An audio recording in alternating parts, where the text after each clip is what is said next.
यार हमने अपना टॉपिक स्टार्ट कर दिया था कैपेसिटेंस। आओ फिर से उसी को थोड़ा सा रिकॉल करते हैं कि हमने कल कहाँ तक चीजें डिस्कस कर ली थी। मैंने आपको कैपेसिटेंस में बताया था कि हर एक कंडक्टर के ऊपर चार्ज स्टोर करने की एक लिमिट है। उससे ज्यादा चार्ज हम स्टोर नहीं कर सकते। भैया क्यों नहीं कर सकते हम उससे ज्यादा चार्ज स्टोर? क्योंकि Q is directly proportional to V and Q is directly proportional to electric field. तो यार अगर हम चार्ज की वैल्यू को इंक्रीज करते जाएंगे तो पोटेंशियल और इलेक्ट्रिक फील्ड इंक्रीज करती जाएगी। तो एक पर्टिकुलर लिमिट ऐसी आ जाएगी कि इलेक्ट्रिक फील्ड की वैल्यू बहुत ज्यादा इंक्रीज कर जाएगी। और अगर इलेक्ट्रिक फील्ड की वैल्यू बहुत ज्यादा इंक्रीज हो गई है तो हमारा जो सराउंडिंग अभी इंसुलेटर है वो इंसुलेटर से किस में कन्वर्ट हो जाता है? कंडक्टर। कंडक्टर में कन्वर्ट हो जाता है। और इस फिनोमिनन को हम क्या कहते हैं जब इंसुलेटर कंडक्टर में कन्वर्ट हो जाता है due to high electric field? Dielectric very good, breakdown. Dielectric breakdown. तो जैसे ही हमारा डाई इलेक्ट्रिक ब्रेकडाउन होगा, आज भैया इतना छोटे छोटे, जैसे ही हमारे एक सराउंडिंग का डाई इलेक्ट्रिक ब्रेकडाउन होगा तो हमारे पास हमारा कंडक्टर और सराउंडिंग दो कंडक्टर्स हो जाएंगे कनेक्शन में। और जैसे ही हमारे पास दो कंडक्टर्स हो गए कनेक्शन में, भैया चार्जेस आपस में ट्रांसफर करेंगे, लीकिंग ऑफ चार्जेस होगा। तो Q is directly proportional to V।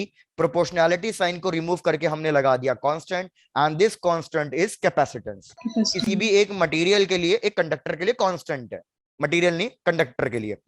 Capacitance का फॉर्मूला क्या था आइसोलेटेड स्फेरिकल कंडक्टर के लिए? 4 four pi pi epsilon naught epsilon R. Naught R. इससे हमें पता चला था कि भैया ये किस किस फैक्टर्स पे डिपेंड करता है। एक तो ये साइज पे डिपेंड करता है, दूसरा सराउंडिंग मीडियम पे सराउंडिंग डिपेंड करता है, और प्रेजेंस ये ऑफ तीसरी चीज presence presence of of other other conductor conductor. पे डिपेंड करता है। और आज इसी को हमें पढ़ना है, प्रेजेंस ऑफ अदर कंडक्टर। किस फैक्टर पे ये बिल्कुल डिपेंड नहीं करता और हमें लगता है कि यार उस पर डिपेंड करना चाहिए था? भैया The size. Amount of charge, कि हम कितना चार्ज स्टोर करा रहे हैं। हमेशा यही लगना चाहिए कायदे से कि भैया अमाउंट ऑफ चार्ज जितना ज्यादा स्टोर करेगा उतना ज्यादा कैपेसिटेंस होगा। बल्कि उल्टा, अमाउंट ऑफ चार्ज पे डिपेंड नहीं करता, क्योंकि कैपेसिटेंस उसकी एक मैक्सिमम कैपेसिटी है। उस पे चार्ज कितना स्टोर करा रहे हो ये उस पे डिपेंड नहीं करेगा। यहां तक कि हमने सारी चीजें कर ली थी और एक क्वेश्चन किया था, अब चेक कर लो। यहां तक कोई डाउट तो नहीं है, तो उसके आगे कंटिन्यू करते हैं। डन। और किसी एक का माइक अनम्यूट पे है और उसके फोन की वाइब्रेशंस अच्छे खासी यहाँ पे हमें सुनाई दे रही है। चलो तो भैया लेट्स कंटिन्यू देन। बढ़िया, लिख लो भाई हेडिंग अब, parallel plate capacitor. Parallel plate capacitor. यार पैरेलल प्लेट के लिए हमने ऑलरेडी एक डेरिवेशन, मतलब एक फॉर्मूला कर लिया था इलेक्ट्रिक फील्ड का। तो वापस से वही देखते हैं। ऋत्विका एक minute, amount is constant so उससे कैपेसिटेंस का असर नहीं पड़ेगा। बिल्कुल। तो यार एक चीज फिर से देख लो, अगर मैं कोई एक प्लेट ले रहा हूं तो मेरे को रिकॉल करके बता दो कि भैया इस प्लेट की वजह से इलेक्ट्रिक फील्ड का फॉर्मूला क्या होता है। और वो sigma electric upon field epsilon. Uniform, very good. और वो इलेक्ट्रिक फील्ड यूनिफॉर्म होती है या नॉन यूनिफॉर्म? Non uniform. भैया वेरी गुड। बिल्कुल, अब हम्म। थोड़ा सा गलत हो गया है तो आओ फिर से चेक करते हैं। यार हमने किया हुआ है कि अगर ये एक पॉजिटिव चार्ज प्लेट है तो इसकी वजह से इलेक्ट्रिक फील्ड हमारे पास जो भी आएगी वो पैरेलल इलेक्ट्रिक फील्ड आएगी दोनों साइड। बिकॉज पॉजिटिव की वजह से इलेक्ट्रिक फील्ड कैसे निकलती है? आउटवर्ड्स डायरेक्शन में निकलती है। इस इलेक्ट्रिक फील्ड का फॉर्मूला है sigma divided by 2 epsilon not. इधर इलेक्ट्रिक फील्ड डिस्टेंस पे डिपेंड नहीं कर रही है बिल्कुल भी। तो अगर इलेक्ट्रिक फील्ड डिस्टेंस पे डिपेंड नहीं कर रही है तो ये इलेक्ट्रिक फील्ड कैसी हो गई है? यूनिफॉर्म इलेक्ट्रिक फील्ड हो यूनिफॉर्म। गई। तो चलो आओ अब कैलकुलेशन शुरू करते हैं। उससे पहले एक कॉन्सेप्ट और चेक कर लो, सॉरी एक कॉन्सेप्ट और चेक कर लो, कि यार हमने ये वाला कॉन्सेप्ट भी पढ़ा हुआ है कि अगर हम दो प्लेट्स को पैरेलल ले रहे हैं, एक को हम ले लें पॉजिटिवली चार्ज और एक को हम ले लें एग्जैक्टली सेम नेगेटिवली चार्ज, और इसको हम तीन रीजन में डिवाइड कर दें, region one, region two, region three. तो मेरे को बताओ कौन कौन से रीजन में इलेक्ट्रिक फील्ड जीरो आएगी और कौन कौन से रीजन में इलेक्ट्रिक फील्ड की वैल्यू आएगी? मैं सब बनना था। तो यार अगर आप इलेक्ट्रिक फील्ड वन में कैलकुलेट करोगे तो इस पॉजिटिव की प्लेस से इलेक्ट्रिक फील्ड कहाँ आनी चाहिए? बाहर की तरफ। वेरस नेगेटिव की तरफ किधर आनी चाहिए? अंदर राइट की साइड। तरफ। तो भैया ये कैंसिल आउट हो जाएगा, यहाँ पे कोई इलेक्ट्रिक जीरो। फील्ड नहीं आएगी, जीरो बिल्कुल। थर्ड वाले रीजन में भी यही होगा। थर्ड वाले रीजन में पॉजिटिव की वजह से इलेक्ट्रिक फील्ड आउटवर्ड्स, लेकिन सेकंड की वजह से इलेक्ट्रिक फील्ड इनवर्ड्स, तो यहाँ लेफ्ट पे भी साइड। ये दोनों कैंसिल हो जाएगी, जीरो। वेयर सेकेंड रीजन में इलेक्ट्रिक फील्ड फर्स्ट वाले की वजह से आउटवर्ड्स, सेकेंड वाले की वजह से इनवर्ड्स, तो भैया यहाँ पे सिर्फ इलेक्ट्रिक फील्ड आती है अंदर वाले रीजन में। और अंदर वाले रीजन में इलेक्ट्रिक फील्ड कितनी आती है? Sigma sigma bye upon two epsilon epsilon not. Not plus sigma by two epsilon naught. तो भैया दोनों को ऐड कर देंगे तो हमारे पास आएगा sigma by epsilon naught. Epsilon. Check कर लो, यहां तक सब अभी प्रीवियस क्लासेस का रिवाइज कराया है। यहां तक कोई डाउट यस नहीं है सर। तो फिर आगे बढ़ते हैं। Yes, sir. Done, very good भाई, वेरी गुड। चलो आ जाओ, अब समझो भैया भावनाओं को। डन जल्द। यार मैं कह रहा हूं कि मेरे पास है ना कोई एक कंडक्टर है, कोई भी एक रैंडमली कंडक्टर है। इस कंडक्टर के ऊपर मैंने रखा है पॉजिटिवली चार्ज, और इस कंडक्टर की वजह से मैं पॉइंट पी पे पोटेंशियल पूछना चाह रहा हूं कि पॉइंट पी पे पोटेंशियल कितना होगा। अगर आपको सिंप्लीफिकेशन वाला केस चाहिए तो आप एक काम कर सकते हो, आप ये अज्यूम कर सकते हो कि मैंने यहाँ पे कोई एक स्फेरिकल कंडक्टर लिया। तो अगर मैंने कोई एक स्फेरिकल कंडक्टर लिया, इस पे चार्ज रखा है Q, और मैं इस पॉइंट पे पोटेंशियल पूछना चाह रहा हूं, तो आप मेरे को बताओ इस पॉइंट पे पोटेंशियल कितना आएगा अगर इसका डिस्टेंस सपोज मैं स्मॉल r ले रहा हूं तो। KQ by R. K Q upon R. Very good, तो ये हो जाएगा KQ अपॉन R। मतलब मैं आपसे ये पूछना चाह रहा था कि ये पोटेंशियल पॉजिटिव आएगा या नेगेटिव आएगा। तो यार ये पोटेंशियल पॉजिटिव आएगा। पॉजिटिव। तो एक चीज अब खुद एनालाइज करने वाली बात है कि अगर मैं चार्ज की वैल्यू इंक्रीज करूंगा तो potential at the point P भी इंक्रीज होगा। और मैंने आपको कल भी बताया था हमारा टारगेट क्या है। हमारा टारगेट ये है कि भैया बस चार्ज की वैल्यू को हम बढ़ाते जाएं, लेकिन पोटेंशियल की वैल्यू ना बढ़े।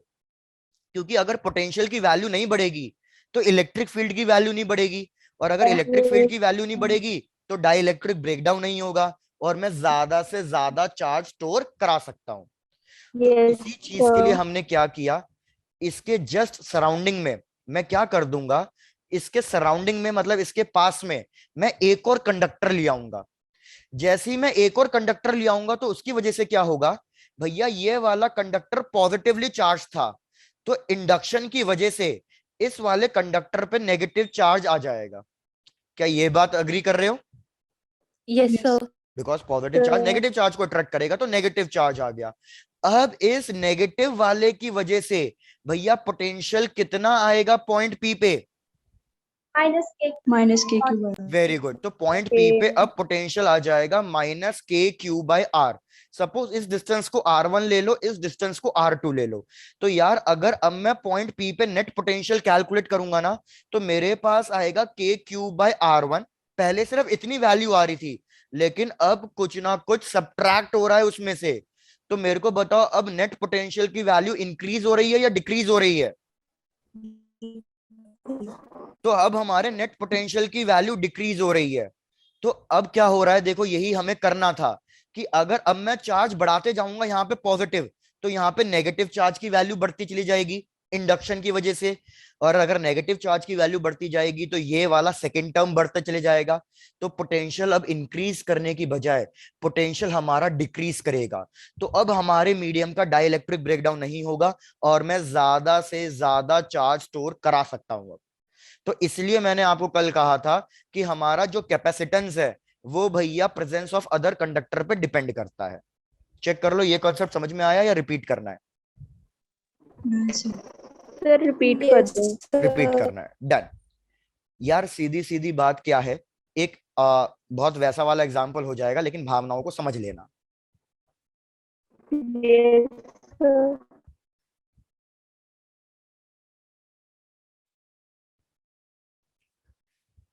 भैया एक लव ट्रायंगल अज्यूम कर लो, ठीक है? ये हो गया हमारा पर्सन ए, पर्सन बी, पर्सन सी।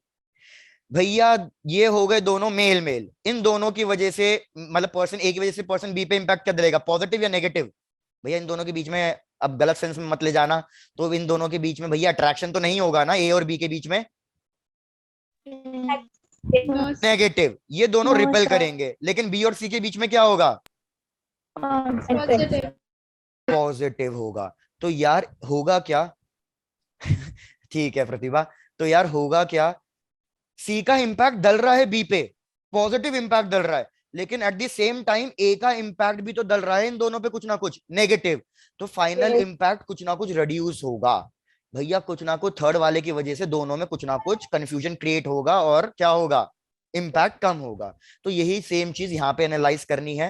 पहले सिर्फ पॉजिटिव की वजह से पॉइंट पी पे पोटेंशियल आ रहा था, लेकिन अब किसकी वजह से पोटेंशियल और आ रहा है, नेगेटिव की वजह से भी आ रहा है। तो एक पोटेंशियल हो गया पॉजिटिव की वजह से, एक पोटेंशियल हो गया नेगेटिव की वजह से, तो हमारा अल्टीमेट पोटेंशियल क्या कर जाएगा, डिक्रीज कर जाएगा। तो अगर अब मैं चार्ज की वैल्यू बढ़ा भी दूंगा तो भी पोटेंशियल इंक्रीज नहीं करेगा। तो भैया अगर पोटेंशियल इंक्रीज नहीं करेगा तो डाइलेक्ट्रिक ब्रेकडाउन नहीं होगा और मैं ज्यादा से ज्यादा चार्ज स्टोर करा सकता हूँ। Yes sir. क्या अब कुछ रिपीट करना है या क्लियर है? क्लियर है, क्लियर डन। है। तो यार हमारे पास है ना चॉइस है कि हम इन दो कंडक्टर्स को कैसा ले सकते हैं, किसी भी शेप का ले सकते हैं, लेकिन हमने क्या किया है भैया, पर्पसली हमने इन दो कंडक्टर्स को पैरेलल प्लेट लिया है। आई रिपीट, हमने पर्पसली इन दो कंडक्टर्स को पैरेलल प्लेट लिया है। अलग अलग हो सकते हैं, स्फेरिकल कंडक्टर्स भी हो सकते हैं, पैरेलल प्लेट भी हो सकते हैं, सिलेंड्रिकल भी हो सकते हैं, लेकिन हमारे सिलेबस में सिर्फ पैरेलल प्लेट वाला ही हमें पढ़ना है। तो यार यही सेम कॉन्सेप्ट पैरेलल प्लेट के लिए भी तो अप्लाई हो सकता है कि अगर एक प्लेट पॉजिटिवली चार्ज्ड है तो इसकी वजह से बीच वाले पॉइंट पे कुछ ना कुछ पॉजिटिव पोटेंशियल आएगा, लेकिन अगर ये पॉजिटिव प्लेट है तो ये ऑटोमेटिकली इंडक्शन की वजह से क्या बन जाएगी, नेगेटिव प्लेट। तो नेगेटिव प्लेट की वजह से यहां पे पोटेंशियल कैसा आएगा, नेगेटिव आएगा। तो ultimately net potential point P पे कितना हो जाएगा भैया, डिक्रीज कर जाएगा। और इसी सेटअप को हम कहेंगे पैरेलल प्लेट कैपेसिटर। भैया चेक कर लो ये कॉन्सेप्ट क्लियर हुआ? तो अब इसके डेरिवेशन पे आ जाओ, अब डेरिवेशन कर लेते हैं। आओ भैया समझो भावनाओं को। यार ये हमने ली है दो पैरेलल प्लेट्स, मैंने कहा कि इसके ऊपर चार्ज मतलब चार्ज डेंसिटी प्लस सिग्मा, इसके ऊपर चार्ज डेंसिटी माइनस सिग्मा, मतलब इस पे चार्ज ले सकते हो Q, तो इस पे चार्ज हो जाएगा माइनस Q। इस प्लेट का एरिया होगा कुछ ना कुछ A, तो इस प्लेट का एरिया भी कुछ ना कुछ होगा A। इन दोनों के बीच का डिस्टेंस, इन दोनों के बीच का डिस्टेंस मैंने अज्यूम कर लिया D। तो यार मुझे पता है इलेक्ट्रिक फील्ड पॉजिटिव से नेगेटिव जाती है, तो इन दोनों के बीच में इलेक्ट्रिक फील्ड इस तरीके से सेटअप हो जाएगी, यूनिफॉर्म इलेक्ट्रिक फील्ड। बाहर इधर कोई इलेक्ट्रिक फील्ड नहीं होगी, इधर कोई इलेक्ट्रिक फील्ड नहीं होगी, तो मतलब मैंने जो भी इलेक्ट्रिक फील्ड ली है उसको एक डिवाइस के अंदर ही अंदर ट्रैप करा दिया है, कैप्चर करा दिया है, बाहर कोई इलेक्ट्रिक फील्ड नहीं होगी। तो आओ अब कैलकुलेट करना सीखते हैं कि इसका कैपेसिटेंस कैसे निकलेगा। यार मैंने कल की क्लास में बताया कैपेसिटेंस का फॉर्मूला क्या होता है, Q बाई V। तो इधर चार्ज तो Q ही है, चार्ज तो दोनों में Q ही है, लेकिन इन दोनों के बीच का पोटेंशियल डिफरेंस कितना आएगा ये बताओ। तो मैंने आपको ये भी पढ़ाया था कि अगर यूनिफॉर्म इलेक्ट्रिक फील्ड है तो डेल्टा V का फॉर्मूला क्या होता है यूनिफॉर्म इलेक्ट्रिक फील्ड के लिए, E into distance delta X। तो यार इधर इलेक्ट्रिक फील्ड E लिख दो और दोनों प्लेट्स के बीच में डिस्टेंस कितना है, D लिख दो। इसको और सिंप्लीफाई करते हैं, Q डिवाइडेड बाय, भाई electric field due to parallel plate अभी अभी हमने लिखा था, कहां गया ये रहा formula, sigma by epsilon naught, तो वही फॉर्मूला वहां चेप दो। तो भैया ये हो जाएगा सिग्मा बाय एप्सिलॉन नॉट, वो चले गया ऊपर और यहाँ पे सिर्फ क्या रह गया, डी रह गया। भैया किसी को यहाँ तक के स्टेप में तो कोई डाउट नहीं है ना? No done. अब लास्ट स्टेप सिग्मा की वैल्यू, सिग्मा होता है सरफेस चार्ज डेंसिटी, मतलब total charge by total area. तो चार्ज को यहीं रख दो, एरिया ऊपर चले जाएगा, बचा डी, ये क्यू क्यू कैंसिल हो गया, हमारे पास capacitance of a parallel plate का फॉर्मूला आ गया epsilon not A by D, epsilon not A by D.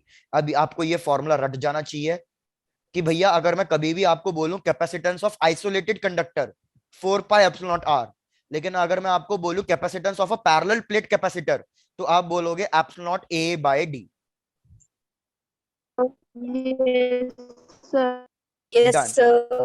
अब क्या करो, इसी फॉर्मूले से आप ये सोच के बताओ कि पैरेलल प्लेट का कैपेसिटर किस किस फैक्टर्स पे डिपेंड करता होगा। तो आप देखो आपको सारे आंसर्स मिल जाएंगे।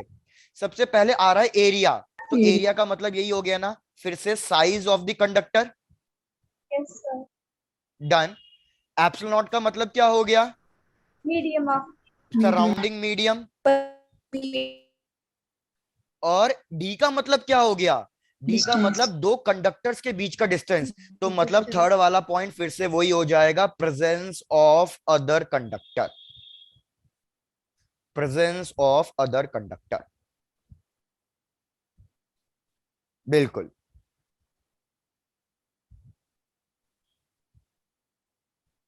Sir, done. डन, चलो भैया बहुत बढ़िया। तो यार अब याद रखना, हमारे सिलेबस में जैसे मैंने कहा सिर्फ पैरेलल प्लेट कैपेसिटर ही है, तो अब हमें पैरेलल प्लेट कैपेसिटर से रिलेटेड जितनी भी चीजें हैं वो सारी चीजें पढ़नी है। जैसे अगर आपने 10th क्लास का थोड़ा बहुत याद हो, कॉम्बिनेशन ऑफ रेजिस्टेंस आता है कि रेजिस्टेंस सीरीज में होते हैं, पैरेलल में होते हैं। हमने Yes, sir. ऑप्टिक्स में पढ़ा है लेंस का सीरीज कॉम्बिनेशन वगैरह होता है। ऐसे ही यहाँ पे अब कैपेसिटर के साथ भी होगा कि हमारा नेक्स्ट टॉपिक है कॉम्बिनेशन ऑफ कैपेसिटर्स। तो ये कंप्लीट हो जाए तो बता देना, फिर नेक्स्ट हेडिंग पे आते हैं combination of capacitors. Done, sir. Done, Done, sir. बढ़िया। तो Yes. भैया लिख लो next heading, combination of capacitors. अच्छा, वैसे आपने कभी प्रैक्टिकल डे लाइफ में कैपेसिटर देखा है, कैसा होता है? Yes, sir. भैया सबने ही देखा होगा कैपेसिटर। फैन में यूज होता है, ऑलमोस्ट हर इलेक्ट्रिक डिवाइस में यूज होता है। सबसे ज्यादा आपने देखा होगा ट्यूबलाइट्स में। भाई ट्यूबलाइट्स में जिसको हम कहते हैं स्टार्टर, ऐसे एक वाइट निकला होता है जिसको घुमाते हैं, कभी कभी ट्यूबलाइट फ्लक्चुएट करती है तो Yes, sir. तो ये भी एक कैपेसिटर ही है। फैंस में भी यूज होता है कैपेसिटर। बाकी इसका यूज क्या होता है अभी थोड़ी देर में वो भी डिस्कस करेंगे। चलो तो आगे हम कॉम्बिनेशन ऑफ कैपेसिटर्स में। भैया सबसे पहला कॉम्बिनेशन है इसमें सीरीज कॉम्बिनेशन। हम कैपेसिटर को कॉम्बिनेशन में क्यों कनेक्ट कर रहे हैं? क्योंकि यार अभी जैसे मैंने बोला कभी कभी क्या होता है, एक कैपेसिटर पे आप बहुत ज्यादा चार्ज स्टोर नहीं कर सकते क्योंकि लीकिंग ऑफ चार्ज हो जाएगा। ये कैपेसिटर का सिंबल है, दो पैरेलल प्लेट।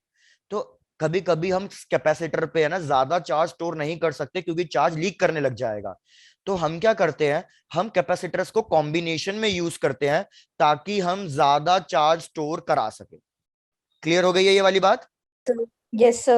डन। तो सबसे पहला कॉम्बिनेशन जैसे मैंने बोला सीरीज कॉम्बिनेशन, तो उसका डायग्राम ड्रॉ कर देता हूं कि भैया ये एक कैपेसिटर, ये दूसरा कैपेसिटर। सिमिलरली ले लो कि सपोज भैया कोई एक तीसरा कैपेसिटर।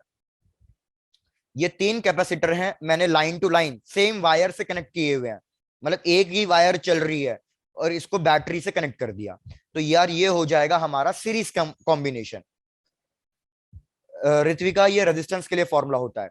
इसका कैपेसिटेंस C1, इसका कैपेसिटेंस C2, इसका कैपेसिटेंस C3।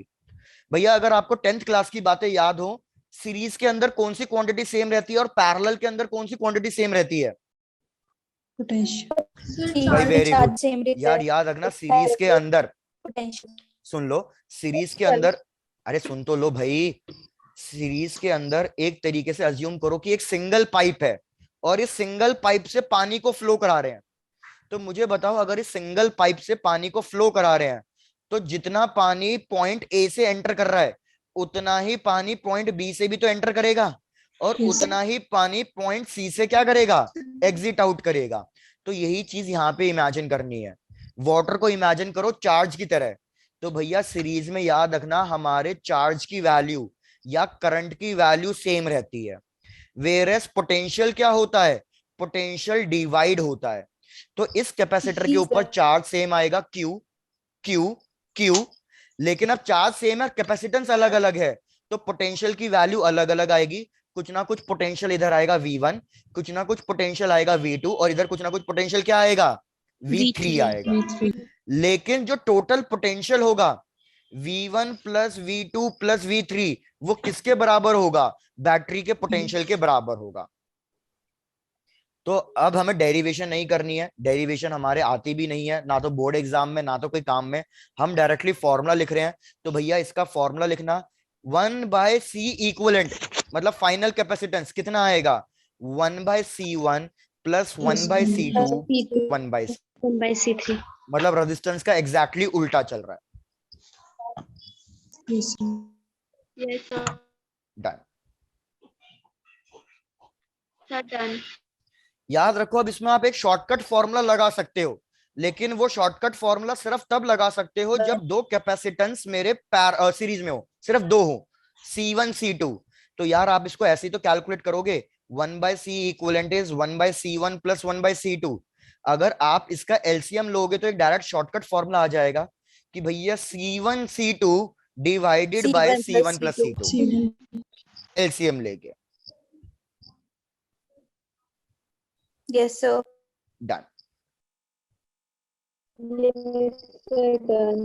नेक्स्ट केस पे आ जाओ। फिर नेक्स्ट केस होता है हमारा पैरेलल कॉम्बिनेशन। भाई पैरेलल कॉम्बिनेशन में सपोज इस तरीके से हमारे पास तीन कैपेसिटर्स हैं और हमने उसको कनेक्ट कर दिया है पैरेलल में। तो एक ये डायग्राम लिया, इसको करा एक और पैरेलल में, और ऐसे ही एक और पैरेलल में। इन सबको हमने कनेक्ट कर दिया है किसी एक बैटरी से।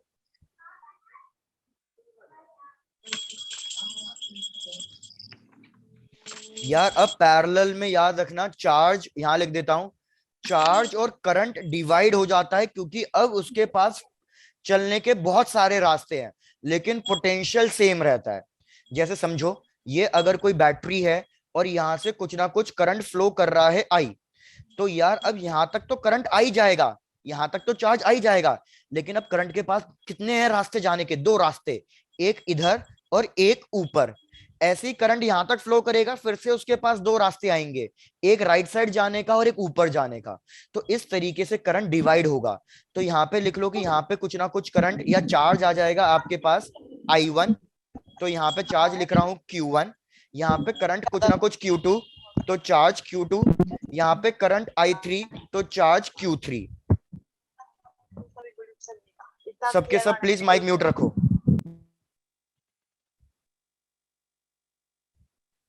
उसके बाद पोटेंशियल सेम होगा V, V और V, लेकिन जैसे उधर टोटल पोटेंशियल बैटरी के बराबर हो गया था, ऐसे ही इधर टोटल पोटेंशियल चार्ज किसके बराबर हो जाएगा?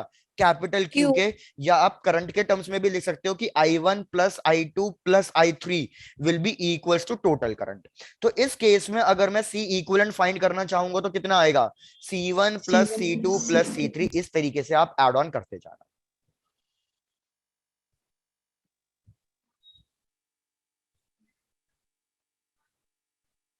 इसको कंप्लीट Yes, करो। sir. पहले इस पे एक दो Yes, क्वेश्चंस sir. कर लेते हैं ताकि आपको सीरीज और पैरेलल समझ में आ जाए अच्छे से, और उसके बाद फिर आगे कुछ और क्वेश्चंस पे बढ़ेंगे, इंपॉर्टेंट क्वेश्चंस पे। Yes, sir. चलो Sir, done. डन। चलो भैया बहुत बढ़िया। किसी का रह गया है क्या? Yes, sir. ठीक है, Yes, कर लो sir. कंप्लीट। कोई नहीं, आराम से कर लो complete.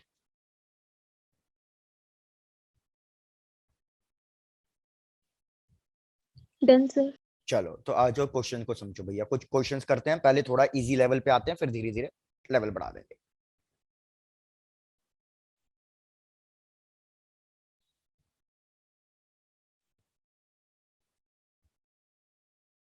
Sir, previous slide. Previous slide, ठीक है, एक मिनट। ये लो भैया previous slide. Done, sir. Done. चलो यार मैंने क्या किया, यहाँ पे कैपेसिटर कनेक्ट कर दिया, ये एक कैपेसिटर, ये एक कैपेसिटर, यहाँ पे एक कैपेसिटर। इस तरीके से मैंने कैपेसिटर कनेक्ट कर दिया। सारे कैपेसिटर की वैल्यू सेम है, सारे कैपेसिटर्स की वैल्यू सेम है। तो आपको फाइंड करके बताना है what will be equivalent capacitance between A B. तो चलो शुरू हो जाओ, मेरे को बताओ what will be equivalent capacitance between A B.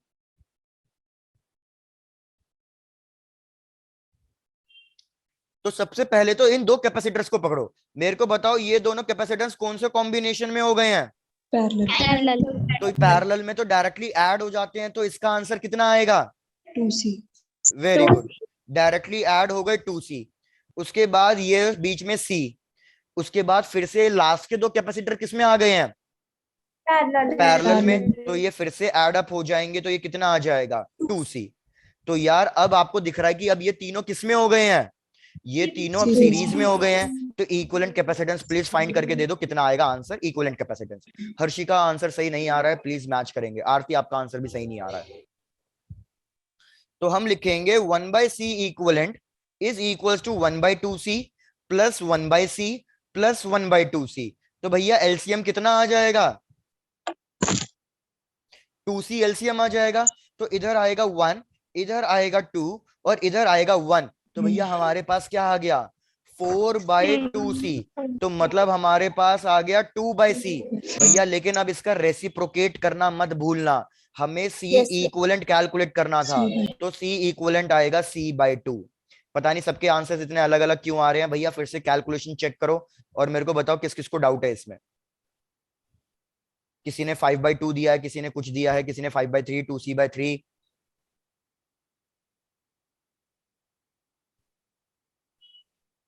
Jatin repeat करना है, डन। जतिन देखो यार, आप क्या करो ना, इस तरीके से इमेजिन करो कि पॉइंट ए पॉजिटिव टर्मिनल है बैटरी का और बी क्या होता है? Negative terminal of the battery. Current हमेशा पॉजिटिव टर्मिनल से फ्लो करता है। तो यहां से मेरे पास करंट आ गया। जतिन चेक करना ये वाला समझ में आया या नहीं आया, कि यहां से करंट स्टार्ट कर रहा है बैटरी के पॉजिटिव टर्मिनल से और कहां तक जाता है? बैटरी के नेगेटिव टर्मिनल तक जाता है। अब मेरे को बताओ, जब यहां से करंट फ्लो कर रहा है तो यहाँ पे करंट के पास कितने रास्ते आगे जाने के? भैया करंट के पास दो रास्ते आ गए ना जाने के, एक ऊपर और एक नीचे। तो अगर करंट डिवाइड हुआ है तो मतलब ये दोनों किसमें होंगे? पैरेलल में। पैरेलल में तो दोनों कैपेसिटेंस डायरेक्टली ऐड हो जाते हैं, क्योंकि पैरेलल के लिए तो फॉर्मूला यही है ना, C1 + C2। तो मैं यहाँ पे इन दोनों को ऐड कर दूंगा। तो मैंने इन दोनों को ऐड किया तो जतिन यहाँ पे कितना आंसर आया? 2c। पहले जतिन यहां तक बताओ, यहां तक क्लियर है? Yes sir. डन। फिर यार ये दोनों करंट फिर से कंबाइन होके यहाँ पे करंट आई आ गया होगा। तो मतलब यहाँ पे आई, यहाँ पे भी आई, तो ये सीरीज में। उसके बाद फिर से करंट के पास दो रास्ते जाने के, I1 I2। तो भैया फिर से ये दोनों किस में हो जाएंगे? पैरेलल में। ये दोनों पैरेलल में आ गए तो फिर से मैं इन दोनों को क्या कर दूंगा? ऐड कर दूंगा। तो यहाँ पे कितना लिख दिया मैंने? 2c लिख दिया। उसके बाद ये पूरी ब्रांच एक सिंगल ब्रांच बन गई है, अब स्प्लिट नहीं हो रहा, पूरी ब्रांच एक सिंगल ब्रांच बन गई। 2c ये पैरेलल में नहीं सीरीज में है। तो सीरीज में फॉर्मूला क्या लगता है? 1/c1 + 1/c2 + 1/c3। तो मैंने यही फॉर्मूला यहां लगा दिया, C equivalent is 1/2c + 1/c + 1/2c। LCM लेके सॉल्व किया, 2/c आया। लेकिन 2/c किसकी वैल्यू थी? 1/c इक्वलेंट की थी। तो C इक्वलेंट की वैल्यू के लिए रेसिप्रोकल तो करोगे ना, तो इसलिए 1/c इक्वलेंट। जतिन अब चेक करो, क्लियर है? Done sir, done. Thank you sir. और कोई नहीं यार। और वंशिका आप चेक करके बताओ, प्रीवियस स्लाइड मतलब ये वाली स्लाइड शो करनी है क्या?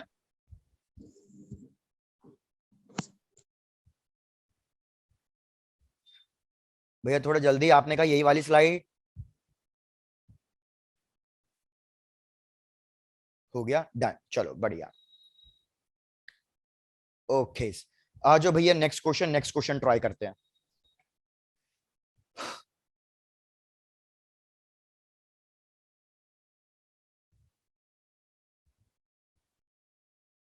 एक, दो और ये फिर तीन। भैया क्वेश्चन समझ लेना, क्वेश्चन सिंपल ही है, बस डायग्राम देख के डर मत जाना।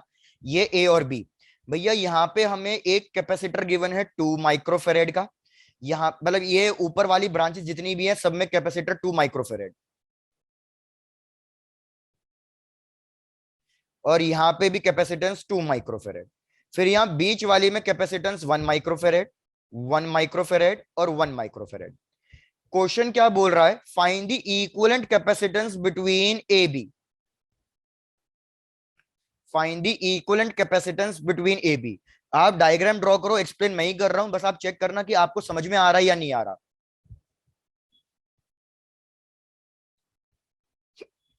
सॉरी।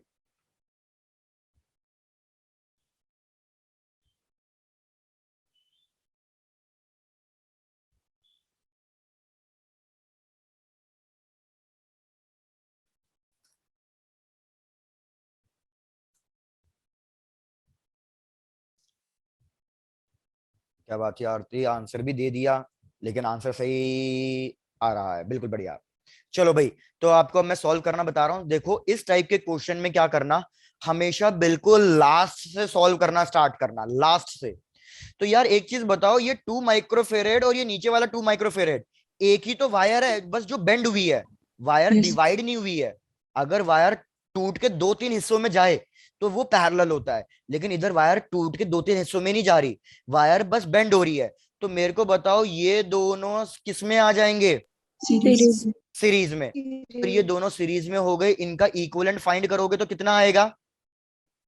1. वेरी गुड भाई, सिंपल सी बात है। अगर दो कैपेसिटेंस की वैल्यू बिल्कुल सेम है, जैसे ये सी और ये सी, और ये सीरीज में है, तो चुपचाप इक्विवेलेंट कैपेसिटेंस C/2 कर देना। अगर 3 होते तो कितना करते? C/3. C/3, बिल्कुल।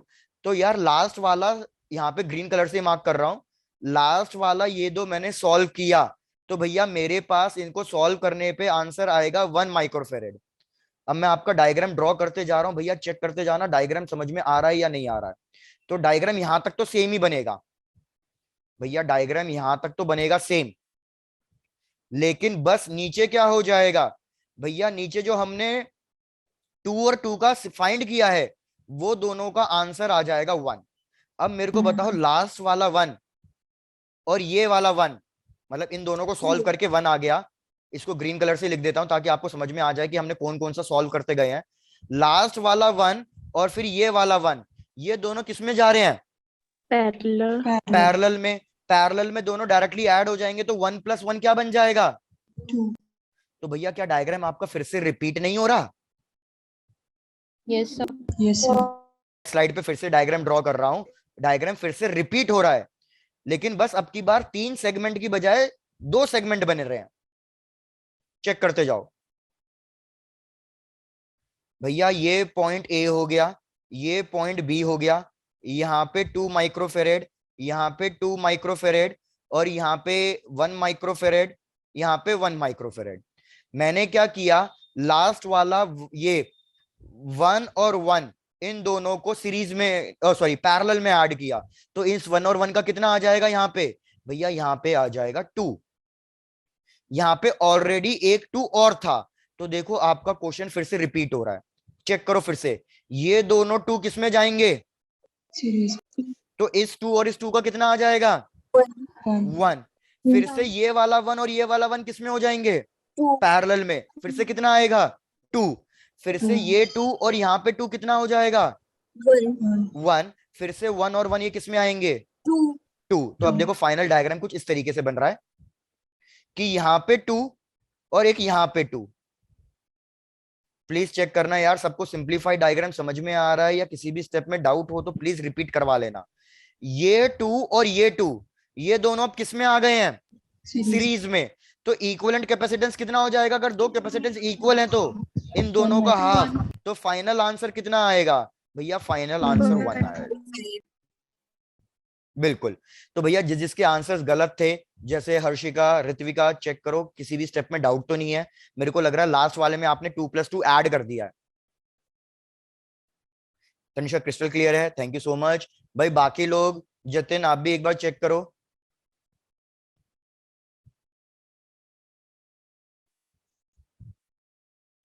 आरती, आंचल, आदित्य भाई, सब लोग, अस्मिता, भूमिका, कौसर, मीनाक्षी, पल्लवी, उज्जवल क्लियर है। Done done done done. अरे भाई बहुत बढ़िया, सबका डन आ गया है, वेरी गुड यार। नहीं किसी एक का रिपीट आया, किसका रिपीट आया भाई? Sir, next slide. Next slide, भूमिका। चलो भूमिका, आपको कौन से पार्ट से रिपीट करना है या बिल्कुल शुरू से रिपीट करना पड़ेगा? ये सर शुरू से कर दो. शुरू से करना है, ठीक है डन। तो एक काम करते हैं, आपके लिए है ना डायग्राम को छोटा बनाते चले जाते हैं, हर एक डायग्राम ड्रॉ करते चले जाता हूँ। मीनाक्षी आपके लिए भी रिपीट करना है, डन, कोई बात नहीं।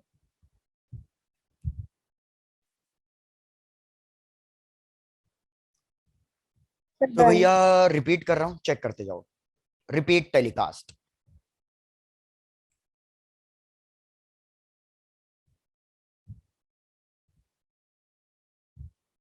ये हमारा पॉइंट ए, ये हमारा पॉइंट बी। बाहर वाले जितने भी कैपेसिटर्स थे वो सारे के सारे कितने थे? 2 2 2 2 और ये 2। बीच में जितने भी कैपेसिटर आ रहे थे उनकी वैल्यू कितनी थी? 1 1 1। एक काम कर लेते हैं, इनको है ना कुछ पॉइंट्स मार्क कर देते हैं ताकि आपको समझने में आसानी हो। तो इस पॉइंट को मार्क कर देता हूं सी, इसको मार्क कर देता हूं डी, ई, इसको मार्क किया एफ, इसको मार्क किया जी, एच, आई और जे। भैया पूरी हमने एबीसीडी पढ़ ली। चलो आ जाओ, अब समझो भैया भावनाओं को। जिसको डाउट था यार, लास्ट के दो कैपेसिटर्स को चेक करो। लास्ट के दो कैपेसिटर कौन से कनेक्शन में आएंगे? मीनाक्षी, भूमिका, आप बताओ, लास्ट के दो कैपेसिटर सीरीज में है या पैरेलल में है? सीरीज। सीरीज में है ना।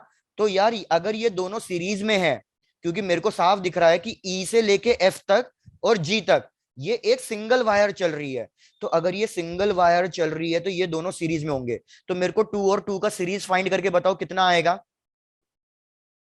1। Very good. 2 और 2 का सीरीज फाइंड किया तो 1 आ गया। तो देखो अब मैं डायग्राम रिपीट कर रहा हूं, फिर से सिंप्लीफाइड डायग्राम ड्रॉ कर रहा हूं, अब चेक करना आपको यहां तक क्लियर है या नहीं। ये डायग्राम कुछ इस तरीके का बनेगा कि यार मेरे पास ई से लेके एच तक का, ई एच तक तो सेम चल रहा है, उसमें कोई छेड़खानी नहीं करी है। मैंने लास्ट में 2 और 2 का सीरीज फाइंड किया है। तो लास्ट में 2 और 2 का सीरीज फाइंड किया, तो अभी आपने खुद ने बताया ना आंसर कितना आएगा, 1 आएगा। अब चेक करके बताओ ये वाला सिंप्लीफाइड डायग्राम क्लियर है आपको? Yes sir. ठीक है, एक मिनट रुको, मेरी स्क्रीन हैंग हो गई है, प्लीज एक मिनट।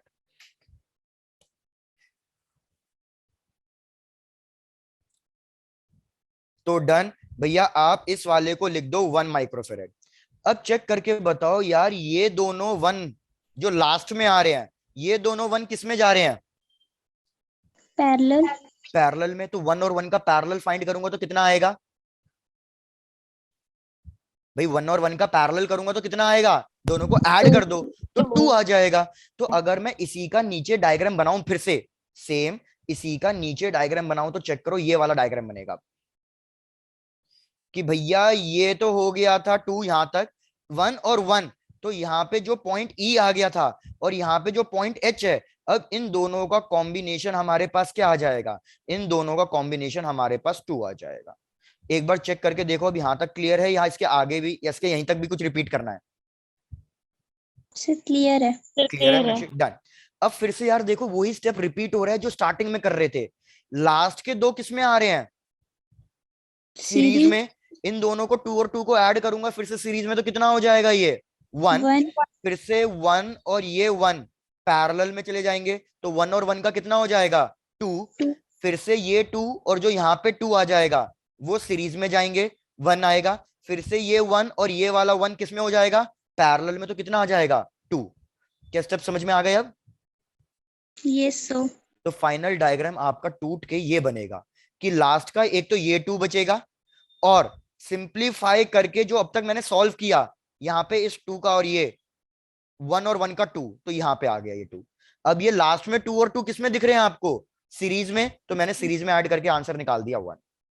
भूमिका और मीनाक्षी, आप दोनों ने ही बोला था, तो एक दो आप फिर से बता दो, अब पूरा क्लियर है या अभी भी कुछ रिपीट करना है मेरे को? क्लियर है। क्लियर है, डन। सर ओके चलो डन। तो भैया अब आ जाते हैं नेक्स्ट क्वेश्चन पे। अब नेक्स्ट क्वेश्चन को समझना चालू करो।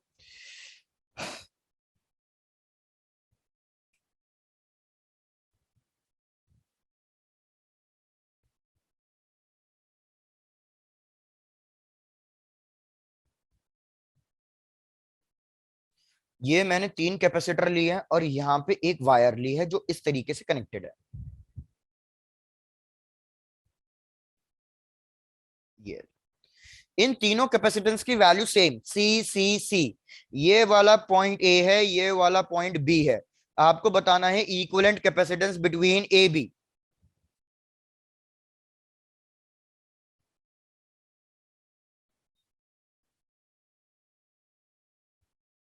आपको बताना है equivalent capacitance between A B. जिसको ये 10th क्लास का कॉन्सेप्ट याद हो वो सॉल्व कर सकते हैं। उज्जवल, आपका आंसर सही भी आ गया, बहुत बढ़िया। बाकी लोग ट्राई करो प्लीज, और मेरे को 1 मिनट दे दो।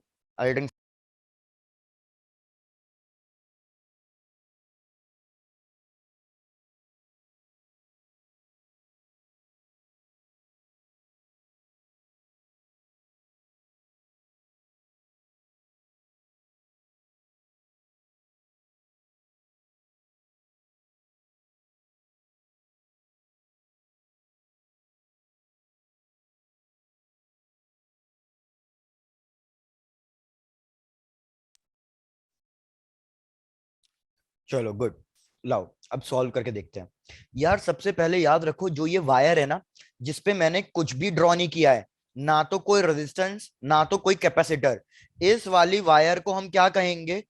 परफेक्टली कंडक्टिंग वायर कहेंगे। पहले सब लोग कॉन्सेप्ट सुन लो। जिस भी वायर पे ना कोई रेजिस्टेंस हो ना कोई कैपेसिटर हो, वो वायर हमारी क्या कहलाएगी? Perfectly conducting wire. Perfectly conducting wire का मतलब क्या होता है कि इसका रेजिस्टेंस कितना है? 0 है। अब मेरे को ओम्स लॉ याद दिलाओ, 10th क्लास में ओम्स लॉ पढ़ा होगा। ओम्स लॉ का फॉर्मूला क्या है? V is equal to IR. V equals to I R. तो यार अगर रेजिस्टेंस की वैल्यू है 0, तो डेल्टा V कितना आएगा? Zero. मतलब पोटेंशियल कांस्टेंट हो जाएगा।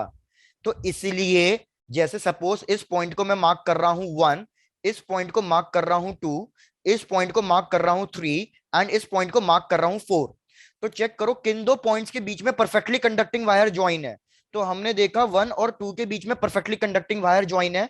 सिमिलरली 3 और 4 के बीच में परफेक्टली कंडक्टिंग वायर ज्वाइन है। तो ए 1 से लेके 2 तक जब कोई रेजिस्टेंस ही नहीं है, तो 1 से लेके 2 तक कोई पोटेंशियल ड्रॉप नहीं होगा। तो हम क्या लिख सकते हैं कि potential at the point 1 is equal to potential at the point 2। Similarly 3 और 4 के लिए क्या लिख सकते हैं कि potential at the point 3 is equal to potential at the point 4। जिन पॉइंट्स पे पोटेंशियल सेम आ जाए, जिन पॉइंट्स पे पोटेंशियल सेम आ जाए, उन पॉइंट्स को हम क्या नाम से पुकारते हैं, क्या नाम से बुलाते हैं भैया? Equi potential points. पहले यहां तक का कॉन्सेप्ट चेक करो, यहां तक आपको समझ में आ गया या नहीं? Yes. डन। याद रखो इक्वी पोटेंशियल पॉइंट्स की खासियत क्या है कि सिंस इन दोनों के बीच में पोटेंशियल ड्रॉप नहीं हुआ है, तो आप इन दोनों पॉइंट्स को ज्वाइन कर सकते हो। आप इन दोनों पॉइंट्स को ज्वाइन कर सकते हो। तो प्लीज अब थोड़ा सा इस तरीके से मेरे डायग्राम को समझने की कोशिश करना। ठीक है, इधर देखो भैया, ये मैंने 2 पेन लिए हैं। ठीक है, इस पेन का जो एंड पॉइंट है उसको पॉइंट 1 समझना, और ब्लैक पॉइंट, जो ब्लैक पेन का एंड पॉइंट है उसको पॉइंट क्या समझना? 2।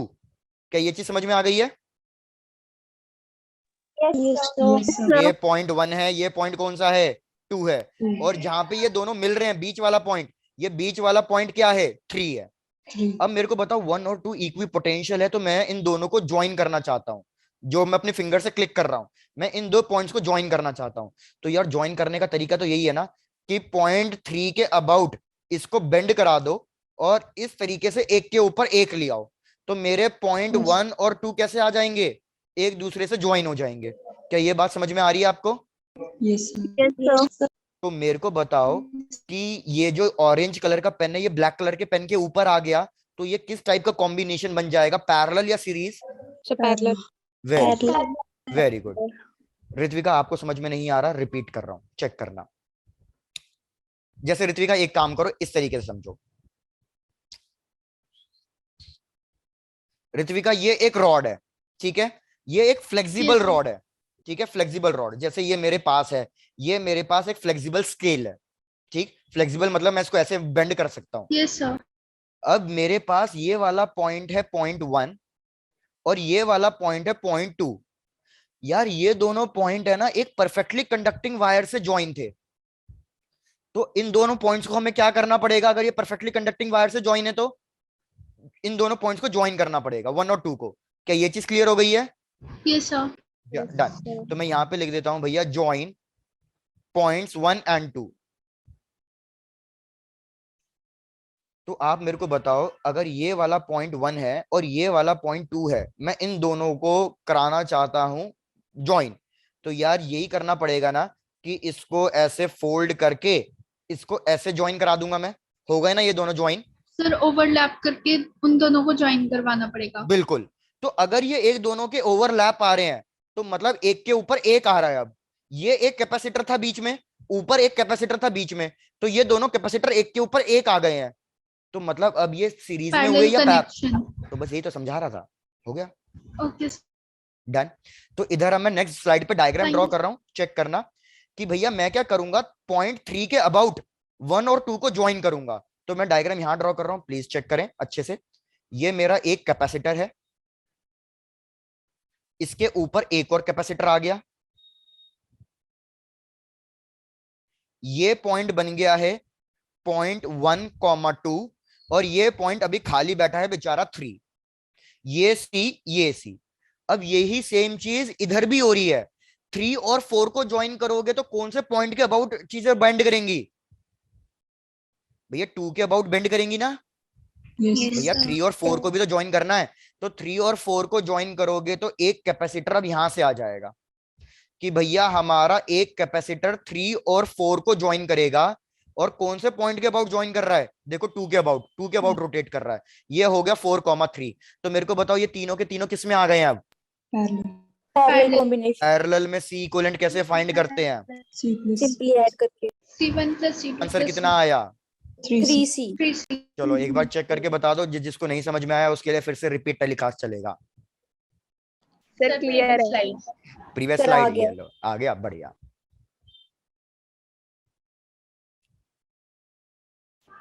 Done sir. क्लियर, डन, बढ़िया यार, बढ़िया। तो ऐसा करता हूँ यार, आपको है ना पहले इसी टाइप का 1-2 क्वेश्चन और करा देता हूँ ताकि आप परफेक्टली कंडक्टिंग वायर को अच्छे से पहचानने लग जाओ।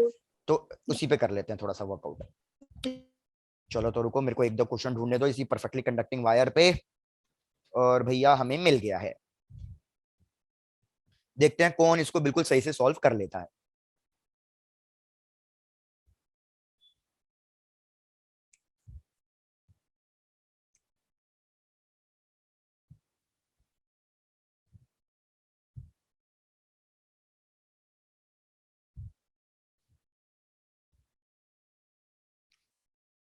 ऋद्विका होमवर्क क्वेश्चन भी अभी डिस्कस करते हैं एक बार, थोड़ा सा ये टॉपिक मेरे को थोड़ा सा ना वो करना है, बेसिकली कवर अप करना है, okay sir.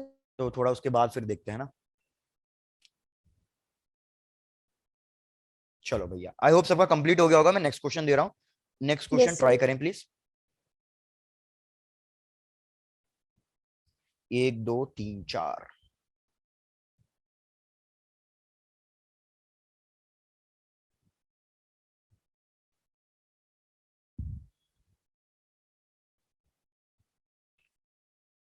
Point A point B, इन दोनों के बीच में इक्विवेलेंट कैपेसिटेंस फाइंड करना है, और यहाँ पे भैया वायर कुछ इस तरीके से ज्वाइंट है।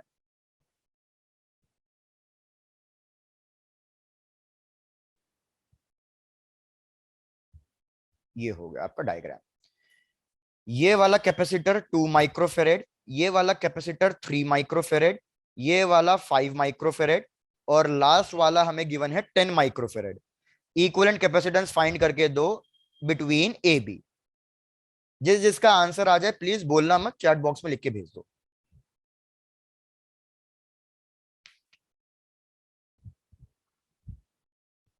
आरती क्या बात है, क्वेश्चन लिखते ही आंसर आ गया।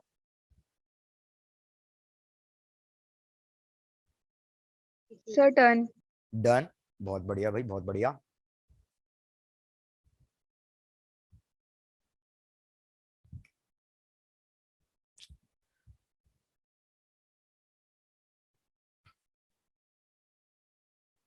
ठीक है, क्वेश्चंस पसंद है, डन। अरे बढ़िया, सबके आंसर्स बिल्कुल सही आ रहे हैं। ऋत्विका आप कहीं ना कहीं गलती कर रहे हो, मानवी थोड़ी सी गलती कर दी आपने भी। चलो डन, बढ़िया। तो यार सबसे पहले तो मेरे को बताओ 2 3 और 5 किस में आ जाएंगे? Parallel. भैया अभी ये सेम क्वेश्चन पहले भी तो किया, बस एक यही तो एक्स्ट्रा दिया है मैंने। तो 2 3 5 अगर आप पिछले क्वेश्चन से कंपेयर करते तो भैया ये 2 3 5 मेरा पैरेलल में आ जाएगा। तो मैंने ये लिया 2, ये लिया 3 और ये लिया 5, ये दोनों पैरेलल में। इन तीनों का जो पैरेलल कॉम्बिनेशन आएगा वो लास्ट में 10 वाले के साथ किस में जाएगा? सीरीज में जाएगा। Series में. बिल्कुल। तो ये हो गया ए, ये हो गया बी, ये था 2, ये था 3, ये था 5। इन तीनों का पैरेलल फाइंड करना है तो डायरेक्टली ऐड हो जाएंगे। तो 2 + 3 + 5 टोटल कितना आया यहाँ पे? 10 माइक्रोफेरेड। यहाँ पे भी 10 माइक्रोफेरेड था। अब क्या हो गया? 2 10 माइक्रोफेरेड भैया आ गए हैं सीरीज में। तो मैंने आपको बताया भाई जब दो कैपेसिटेंस की वैल्यू सेम और सीरीज में हो तो इक्विवेलेंट कितना आ जाएगा? इसका हाफ। तो इसका हाफ कितना हो जाएगा? 5। तो फाइनल आंसर इज 5 माइक्रोफेरेड। 5। बिल्कुल, yes sir yes Done. Sir.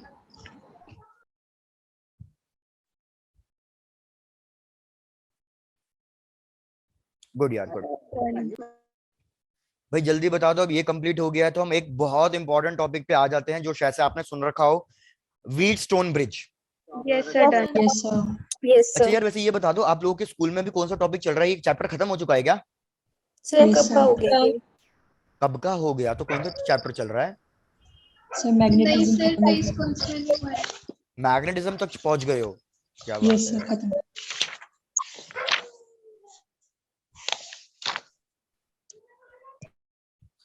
भैया हमें तो अभी मतलब थोड़ा सा लेट हो जाएंगे वहां तक पहुंचने में, लेकिन सिलेबस स्कूल वालों से पहले खत्म कर देंगे तब भी। Done Tanisha madams. चलो नेक्स्ट क्वेश्चन। नेक्स्ट क्वेश्चन नहीं, नेक्स्ट सॉरी कॉन्सेप्ट है व्हीटस्टोन ब्रिज।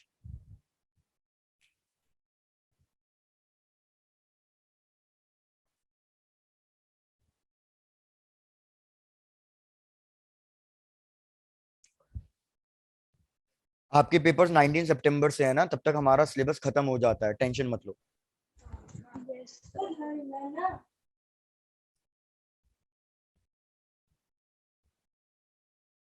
यार इस तरीके से हमारे पास कोई एक सेटअप गिवन है।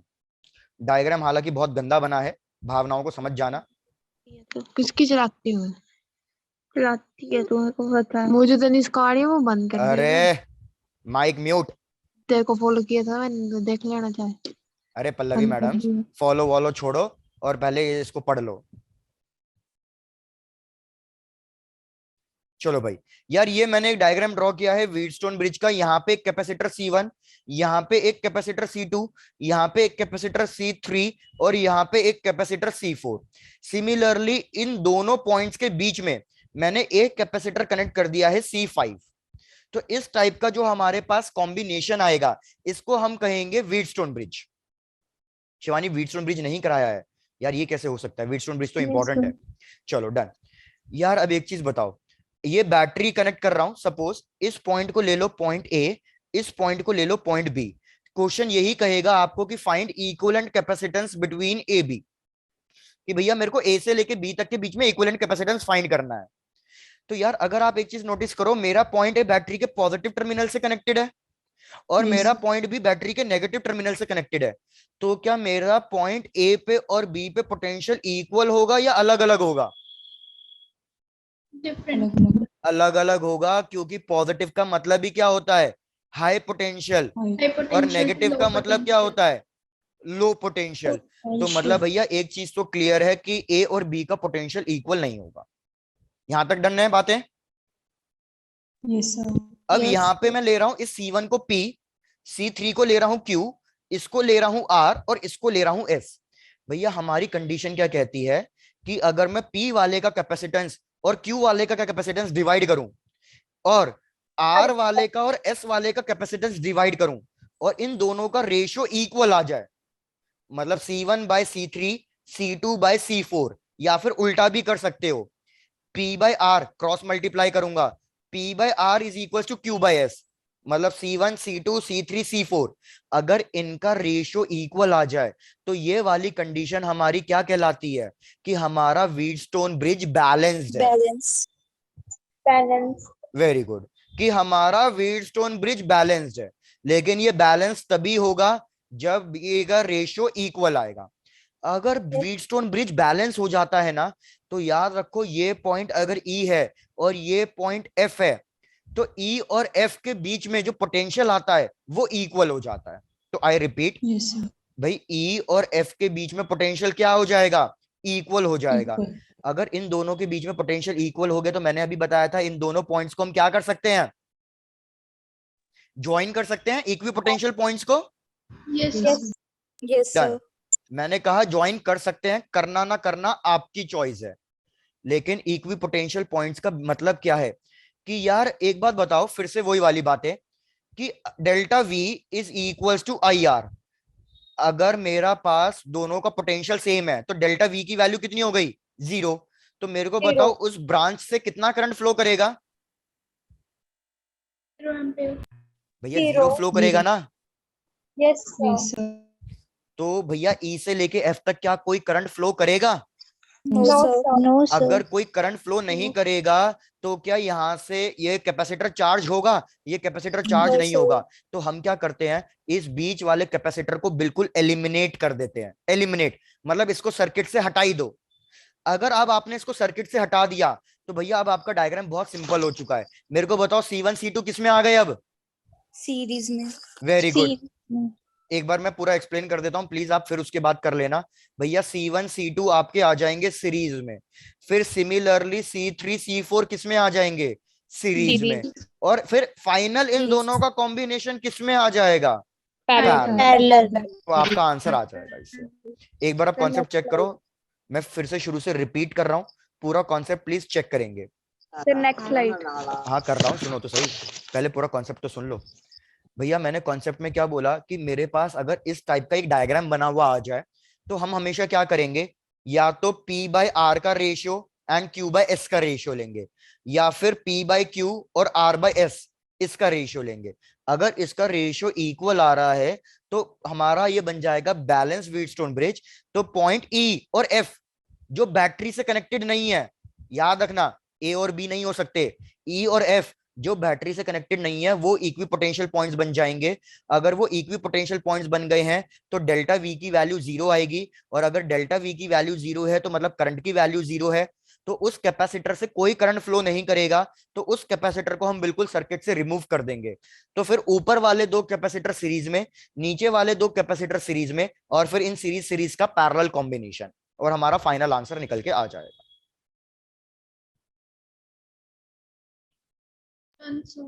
Done done sir. बढ़िया। तो जैसे एक क्वेश्चन करके देखता हूं, इस क्वेश्चन को इंपॉर्टेंट क्वेश्चन मार्क कर लेना, इसको सॉल्व करते हैं। आ जाओ।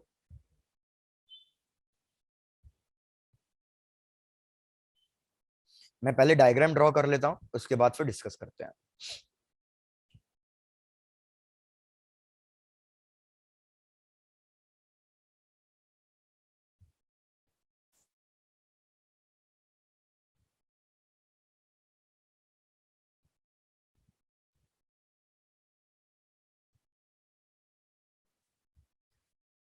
क्वेश्चन कह रहा है find the equivalent capacitance between the point A B, और सारे कैपेसिटेंस की वैल्यू सेम है 10 माइक्रोफेरेड।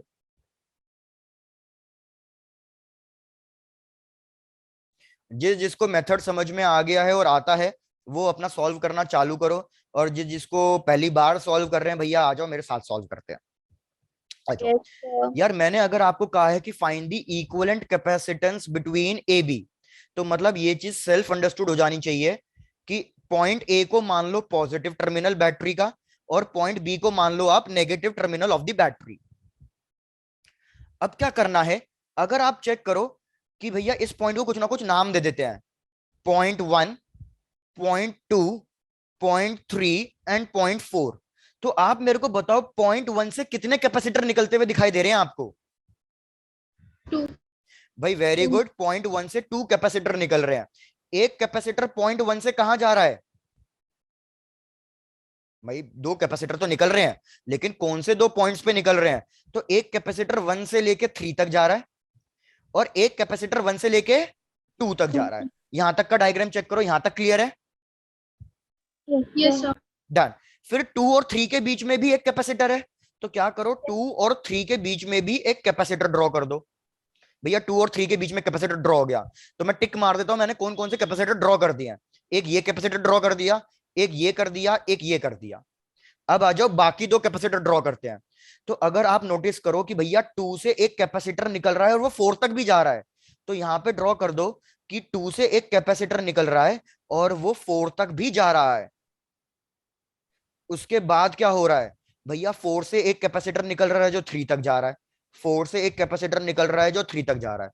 तो आपको क्या समझ में आ जाना चाहिए कि ये वाला डायग्राम भी बेसिकली व्हीटस्टोन ब्रिज का ही डायग्राम है। आई रिपीट कि ये वाला डायग्राम बेसिकली व्हीटस्टोन ब्रिज का ही डायग्राम है। आपको ये चीज अब एनालाइज हो जानी चाहिए। अब मेरे को क्या चेक करना है कि भैया ये व्हीटस्टोन ब्रिज बैलेंस है भी या नहीं। तो इसको ले लो P, इसको ले लो Q, इसको ले लो R और इसको ले लो S। तो मेरे को चेक करके बताओ भैया P/Q और R/S का रेशियो इक्वल आ रहा है या अनइक्वल आ रहा है? इक्वल आ रहा है। और रेशियो कितना आ रहा है? ये 1 आ रहा है, मतलब ये इक्वल है। तो भैया अगर ये इक्वल है तो ये जो बीच में 2 और 3 के बीच में कनेक्टेड है, 2 और 3 के बीच में, इसको क्या कर दूंगा मैं? एलिमिनेट कर दिया। तो भैया अब नेक्स्ट स्लाइड पे ड्रॉ करते हैं। देखो क्या बन जाएगा, 1 से लेके 4 तक, ऊपर वाले 1 से लेके 4 तक ये हो जाएंगे सीरीज में। 1 से लेके 4 तक ये हो गए सीरीज में। यहां पे आ रहा था 10 माइक्रोफेरेड 10 माइक्रोफेरेड, फिर नीचे वाला 1 से लेके 4 तक भी तो सीरीज में है। अब यार इसके आगे का तो आप सॉल्व कर ही सकते हो मेरे ख्याल से, इसके आगे तो मेरे को इतनी कोई हेल्प नहीं करनी है। Done sir. डन। तो भैया ऊपर वाला 10 और 10 का मैंने फाइंड किया, यहाँ ब्लू कलर से लिख रहा हूँ 5 आ जाएगा। नीचे वाले का 10 और 10 फाइंड किया सीरीज में, इसका भी 5 आ जाएगा। फिर 5 और 5 का पैरेलल फाइंड करूंगा तो कितना आंसर आ जाएगा फाइनल? 10 माइक्रोफैरेड। भैया C equivalent between point A B is equals to 10 microfarad. Done. तो प्लीज चेक करो व्हीटस्टोन ब्रिज का कॉन्सेप्ट किस किस को क्लियर है। फिर एक क्वेश्चन मिलेगा आपको होमवर्क के लिए, और फिर रितिका ये वाला क्वेश्चन और लास्ट क्लास वाला जो मतलब होमवर्क था वो दोनों साथ में डिस्कस करेंगे। Okay sir. चलो डन। Yes, sir. बढ़िया। डन चलो, सर। बढ़िया डन। चलो तो भैया देखते हैं। मुस्कान प्रीवियस स्लाइड ये लो।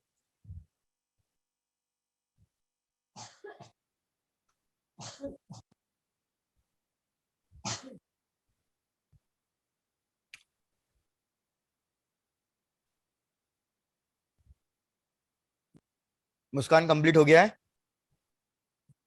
डन। चलो बढ़िया। आ जाओ भैया लिख लो क्वेश्चन होमवर्क के लिए।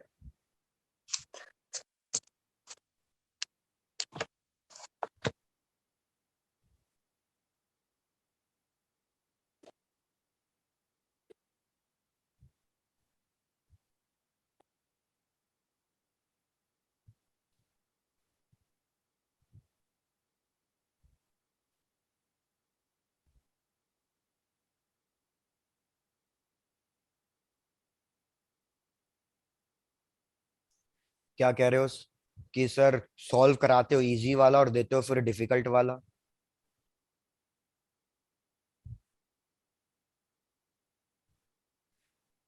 चेक करो आपको डायग्राम समझ में आ गया है या डायग्राम में समझने में कोई दिक्कत आ रही है? क्लियर है? डन। ये वाला पॉइंट फिर से वही ले लो ए, ये वाला पॉइंट बी, ये पॉइंट है ई, और ये वाला पॉइंट है एफ। याद रखना ये दोनों बेसिकली एक दूसरे के ऊपर ओवरलैप कर रहे हैं, इंटरसेक्ट नहीं कर रहे हैं। इस तरीके का डायग्राम है। आपको क्या फाइंड करना है? वही सेम क्वेश्चन जो अभी तक चलता आ रहा है, find the equivalent capacitance between A B. बस ये क्वेश्चन आपका होमवर्क के लिए है और आज के लिए इतना ही है।